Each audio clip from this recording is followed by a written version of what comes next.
all into preparing for that launch. And I have a question for you because I don't know exactly all the companies, but how close are you from launching? Anyone is 6 months, or are you? Or yeah, we're launching to the public in July. We're testing a small group now. Testing a small group. Yeah. We launched it. Yeah, for beta. Beta launch. And we're waiting to launch a pilot within the next 3 months. Okay. Anyone? Yeah, we'll be launching by summertime. Okay, awesome. So I'm going to give you a little bit of the steps that I took to launch Grow Credit. So over six months ago, I started to actually envision the product, with 10,000 users in June of 2019. So what I did from that point, I went backward. So I started. Okay. Well, doesn't look like that, but so I started with the end in mind. So I don't know if you saw, there's a great video, the Mamba mentality with Kobe Bryant. By the way, the accent is French, I'm from Paris originally.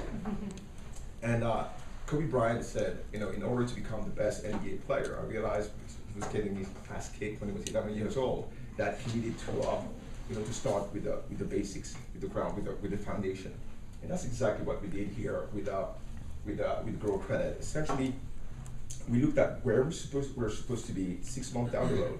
And what I did was going backward, month by month, from June, May, April, but setting up everything. For instance, we have a plan, the press release, way ahead of time. So I have the press release ready. We know when we're going to launch on Product Hunt. We prepared, we have our strategy for user acquisition on Instagram and you name it. Basically, we went back when we were going to hire customer support representative, at what time. So we did it month by month, backward. So that's something that if you're planning on launching in the future, I strongly recommend you start with the end in mind, you envision how you're supposed to be down the road, and then you go backward. But then we went the extra step. The extra step is we went weeks by weeks backward. That's a lot harder. So you have to really see yourself 6 months down the road, and then you go to weeks by weeks, all the way back to now. Once you have that plan established, what it does to you first, it puts yourself in confidence. Because all of a sudden, okay, now you have a plan in place. But once you share that plan with your team, guess what? Your team trusts you all of a sudden.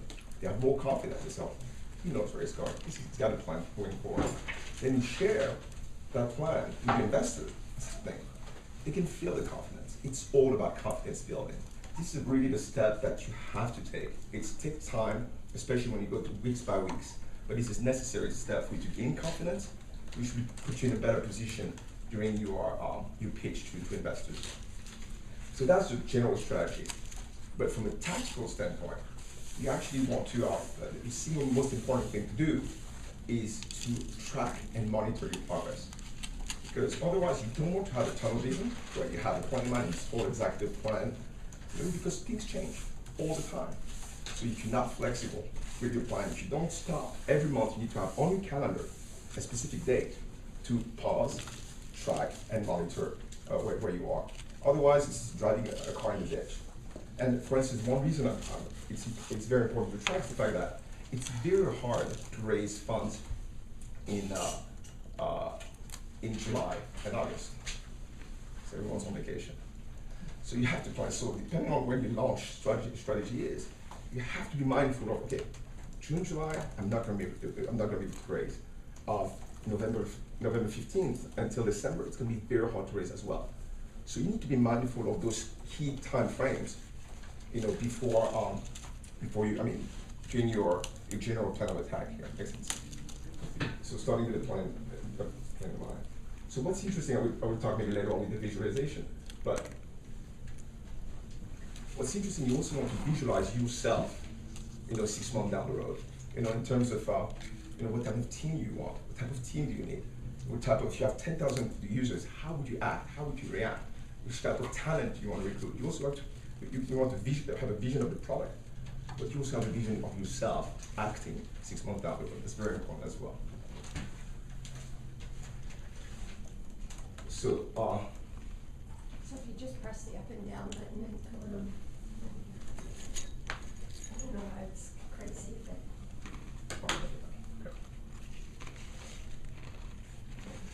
So as far as a pricing strategy, and you want to start thinking about the price as early as possible. Here, because you all have so many different business models that it was, I just have to put several links. I'll share the presentation with you. That you must read those six links. It will tell you how important pricing is and why you need to think about pricing as early as possible.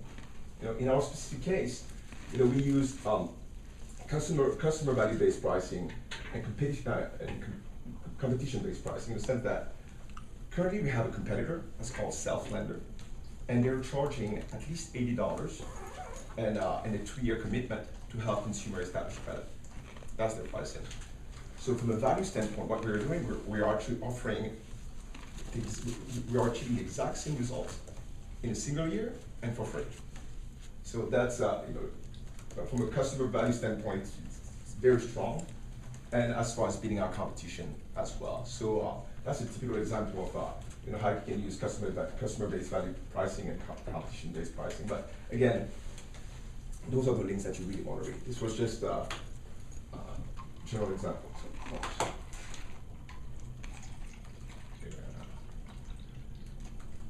So unit economics. You have to know your cost.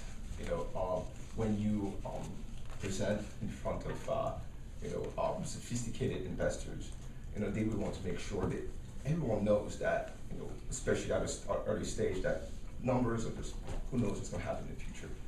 What they want to know is if you understand how well you understand your unit economics, how well you understand your cost. On that front, I want to talk about 2 specific costs: the variable costs related to marketing and cost of acquisition, and the fixed cost. On the cost of acquisition standpoint, it's pretty sure others already explained the goal is you want to spend in as many user acquisition channels as possible, and look for an ROI positive, channel. I mean, that's pretty much it. Or hopefully you hire an expert, or if you're really good at user acquisition, you do it yourself. But that's the idea. You test. If you use videos, you test with videos, iterate until you find your optimal channel, and then you just turn on, the action and start spending more on that action. So that's number one. That's the basic one. And in terms of fixed cost, few entrepreneurs are doing this right now, and you want to make your vendors compete to be on the platform. That's very important, because for instance, in our case, we're working with Experian and Equifax. So we were looking for a soft credit pull from both of them. We made them compete. We actively made them compete. We reached out to them, and we took the time to just reduce our cost to the max. But we did it with them, we did it with Plaid and Yuli, we did it with everyone. You need to spend as long as you can, just dropping down those costs. And one interesting way to do this, if you have is to actually send them a deck, and these are all our partners. You send them a deck, and then go, hey, do you want to be part of this venture? If you want to be part of this venture, you have to just work with us to reduce your cost. So, if you are able to really just assemble, a lot of valuable partners, just use it to your advantage. Share your deck to your vendors and let them know, hey, we have an amazing product here. We want you to be part of it, but you have to help us with on the cost front, and you have to be really aggressive with it. Okay.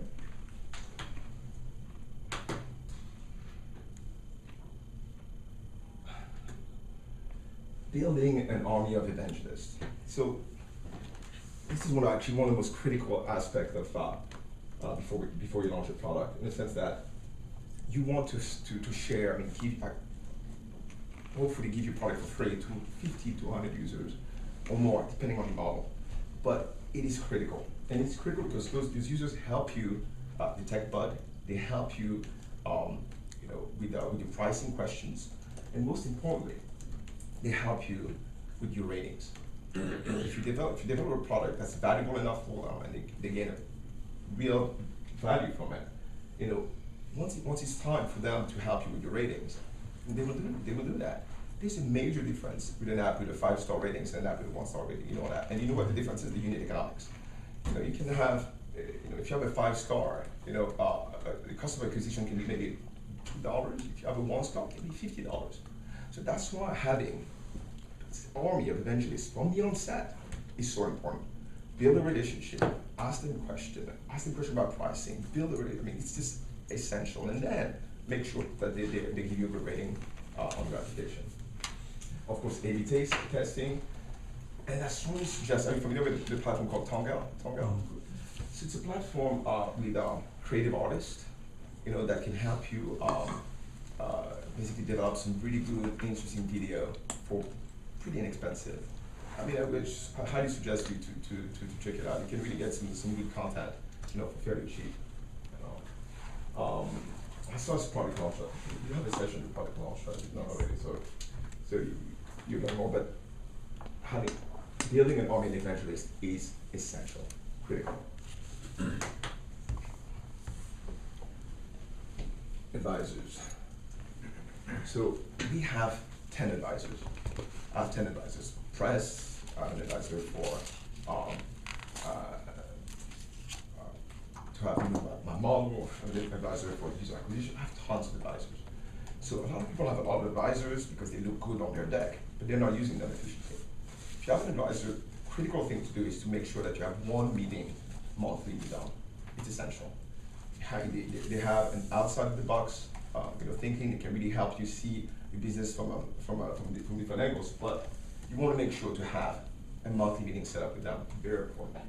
And sometimes they have crazy idea, but but when they have crazy, so one of my advisors, told me that I should go completely free with my model. And I told him, it's completely nuts, it's completely crazy, it's never gonna work. But as soon as I said that, it means that we had to investigate the model as a free model.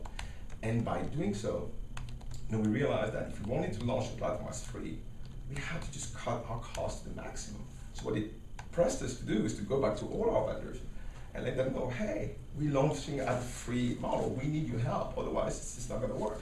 And we were able to just cut all our prices by at least 60% with all our vendors. So crazy idea sometimes has the benefit. Of course, we're not launching completely free. We have a freemium model now. But just to give you the idea that if someone has a crazy idea, just go for it, test it out. Some great stuff can come out of it. So these are just some great reads. I read first round blogs. Are you familiar with the first round blogs? Mm-hmm. Yeah. Put it somewhere else. It's still amazing blogs, where you can learn a ton about everything, pricing, knowledge, everything. So I really highly recommend first round. The book Essentialism is critical because one of the most valuable currency on this planet is time, right? People love when you interact with them and you're very efficient and very short, concise, to the point.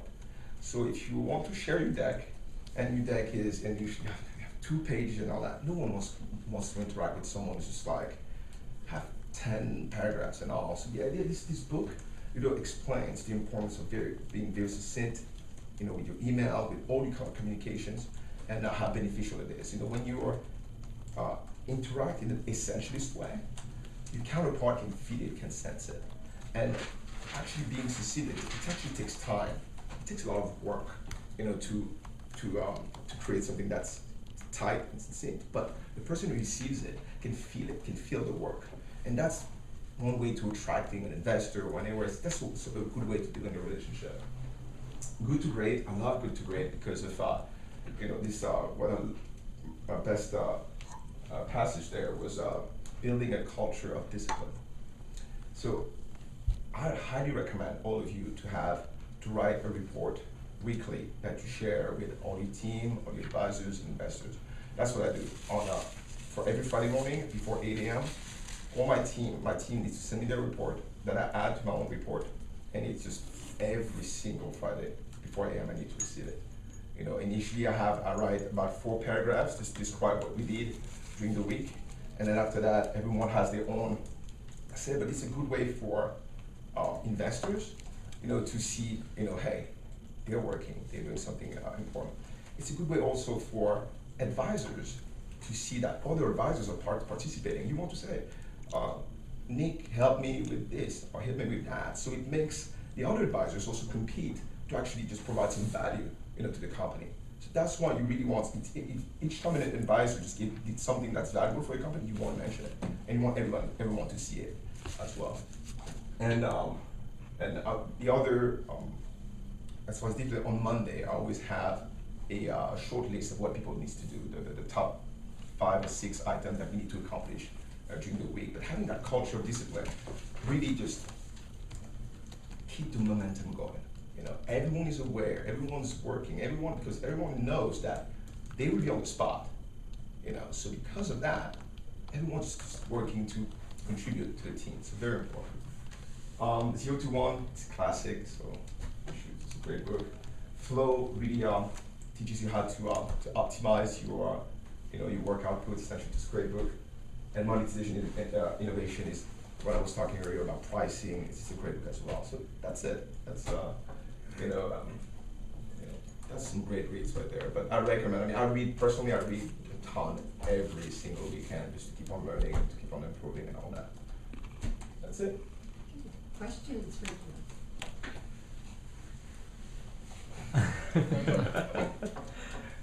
So, go ahead. I was just gonna say that Good to Great has gotten a lot of critiques from the Bayen Kahneman that I think is fast and slow. Yep. Did you hear about that? No, I didn't hear about that. What happened? Well, there was like kind of a backlash against Good to Great because it was really influential, but then some books that came out later did studies of the studies, and that was like all random. So I took the part that I love, which was about discipline. Yeah. Go ahead. Joey, I have a question. I am developing a dating app. I studied the Tinder and other dating apps go-to-market strategies, Okay. and list all the tactics that they have. The major thing that they did is they ran special in-person events. They run parties for the first early users in a special area. My dating app is also targeting a niche group, Persian people, because they don't have any dating app. And I'm going to follow this strategy to find out, for example, to gather 50 people to do a fast dating event and then say, hey, this is an app that you can see. Do you have any opinion or any idea? I think that's a good idea. After that, you have to be careful because from what I've read, from what I've learned is, sometimes you get dated. People are doing the exact same concept all the time. It becomes less and less influence over time. So what I suggest is try to be creative. Try to do something. I have some creative things. Okay. I have a bot. It's a virtual dating, self-awareness, and kind of coach. A character come to you, provide you each day a date, and we have a special algorithm. We have innovation in our product. It's not the same as the. But the go-to-market strategy for the first steps for getting the people to, if you have a dating app with 2 users or 10 users or 5, for example, based on the statistics, if you want to be successful, you should have 5,000 users in a geographic area that you can find match for people. So I have to get to that users, but the strategy is going to first running some events and make it viral, making a video, these kind of things. That's the only way to do it. You're doing the right thing. That's the only way to do this. It's a dating app. You need to, Yeah, I just want to double check it. Yeah, no. Thank you. Hire the event. If you have it's too expensive. A Persian Star or whatever it is. I access to them. They are not, because these Persian people like to do everything for their cultures. Okay. So if I go to them, one of the using influencers. That's perfect. That's exactly what I was talking about. Okay. Great. So you're doing it right. Thank you. How did you get to meet with the right people at your partners, like Experian, those type of people? So I hustled. What I mean by that is I started this business. This is a pivot from another. So I've been around. This is a pivot from another platform that was called Lenny Credit, and I did not know anything about lending, credit. I knew about credit score a little bit, And I just picked up the phone, and just made things happen. That's it, you know, and anything is possible. There's other, I mean, I don't know, I used to work back then, but literally calling the CEO of the company directly, and then you get to talk to the secretary, and the secretary will send you to VP, and you tell the VP of the secretary, I mean, the secretary of the CEO is sending me to that's one way to do it as well. But you have to be aggressive if you really want to, you know, to build a strong relationship, and just you have to be aggressive. Anything is possible. Cool. What are your strategies for online marketing? What tools do you use? So, online marketing, I mean, so I'm a mobile app specialist. So, you know, we used essentially Facebook, Instagram, and a lot of video content optimization. And so it's, what type of app do you have? What type of, is it an app or a website that you have? I mean, how It's a tool for group support. Group support, like for specifically greeting and loss. Oh, okay. And I mean, how about SEO? Have you attempted SEO? Would that work? SEO? SEO. Yeah, that's part of it. Okay. Yeah. I mean, but are you planning on having it on creating an app as well, or not at all? It's just a tool that's it. It's just. You know, well, that it's a platform Okay. where, for example, you would have a scheduled moderator, Okay. and people would join. And they would have, it's basically group support, like from the movies. Okay, got You it. know, like where they come, Yeah. except online. Okay.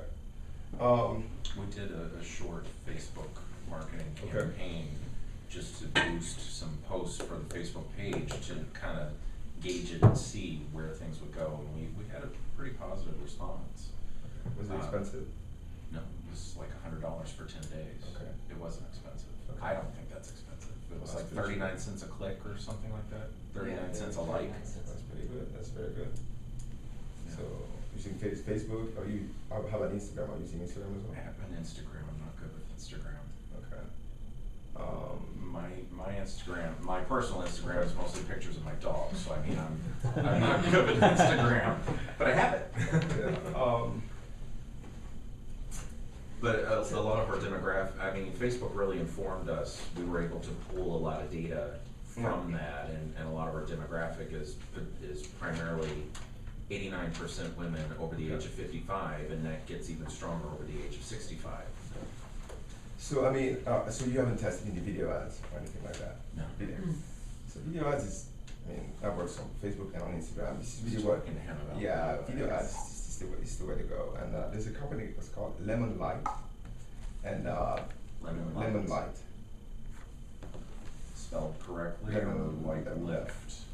I think it's just Lemon Light. Lemon Light. Yeah. And they do a really good job, you know, creating short video ads, you know, for startup, you know, with a pretty effective conversion rate. So you should check them out. And you should look at Tumble as well. You know, these guys can do really some creative stuff for you, I think.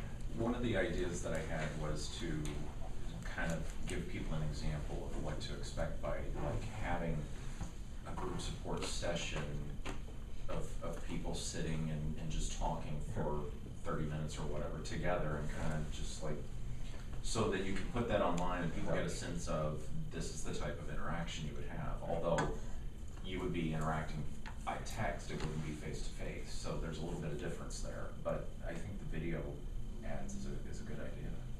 That's right now. That's Facebook is pushing for it. I mean, that's really as far as conversion rate, that's the best.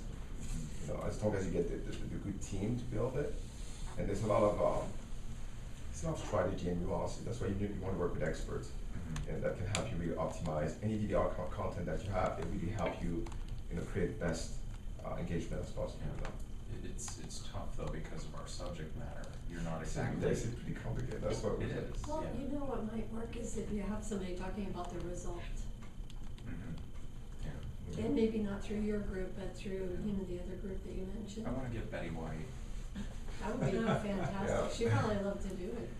She's so about charities and things like that. So I was thinking it'd be great to get her and just like donate to her That would be favorite great. charity. That's a Yeah. great idea. So, She'd have a lot of recognition. yeah. Yeah. Especially with that crowd over 55. I mean, they all love her. She's like America's sweetheart.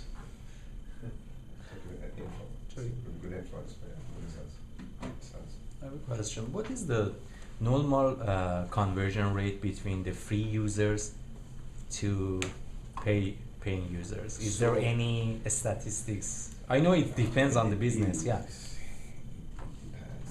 It's really depends. And we don't even know yet. Mhm. You know, we don't know yet. And in our case, you know, the value proposition is very strong in the sense that you don't have credit, you can get within 60 days. Actually, you will receive your first FICO score, and within a year you have a solid credit score. But then after that, you know, for $4.99, because it's limited, you know, to $25. The free plan is limited to $25 a month, so you can pay Netflix, Hulu, that's it. So for $4.99, now you gain access to a $50 plan at least, and we give balance increases throughout the year, so you can probably have like $300 in credit throughout the years, and you also receive subscription discounts at the same time. So for $5 a month, you can actually save, you know, maybe 40, or who knows, you know, in the subscription. So the value proposition is strong enough that we think that the conversion rate will be stronger, pretty strong as well. So it really depends, you know. The free model is you're gonna be able to track Yeah. a lot of users for cheap. That's the idea. And then, stuff. So how did you get Netflix to agree to give you the information, customer payment histories? I'll write them. You bribed them? Seriously? No, the way it works, we pay, the way our system works, we don't need to have a relationship with Netflix. You know, we're just like a PayPal platform, essentially. We're just paying Netflix. That's it. So they pay you and So you the pay user, Netflix? the users are paying us and we pay Netflix. And the difference is we report the transactions to the credit bureaus. That's it. So I see. Yeah. Okay. Yeah, but however, at scale, now you have other Netflix competitors or other subscription companies who want to advertise to our audience. And when they want to advertise to our audience, this is when actually they're paying us 20%, you know, of their subscription revenue. Oh, that's good. And then we're rev sharing that to our users. We keep it 10, we're giving 10% to our users, and that's how users are able to. So get you're some bribing discounts. everyone, basically? Everyone. I see.